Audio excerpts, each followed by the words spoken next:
First time ko nga bumili ng ganitong solar light dito sa TikTok shop at in fairness mga madam, ang ganda ng quality niya, lahat nga ito umiilaw. So hindi lang isa yung binili ko mga madam, kundi 4 na nga ito dahil nga ilalagay namin ito sa puntod ng lola at ng papa ko. Pag natanggap nyo na ito mga madam, so naka-off siya, so mapapansin niyo hindi siya nakailaw ha. So huwag kayong mag-alala dahil ang gagawin nyo mga madam, i-open nyo lang to, itong top niya, itong parang takip dito, tapos meron po dyan na on and off na switch. Ayan. So, i-on nyo lang to.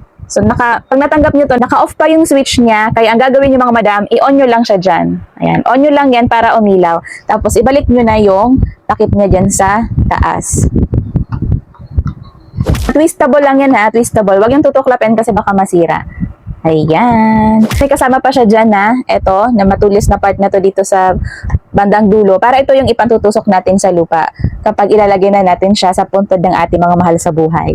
Kaya kung ako sa inyo mga madam, humabol na kayo, baka mag-aubusan mga madam ha. So, i-check out nyo na to. Napakaganda din to mga madam. So, lahat siya gumagana, hindi kayo magsisisi. 50 pesos lang po ang isa nito. Check out na!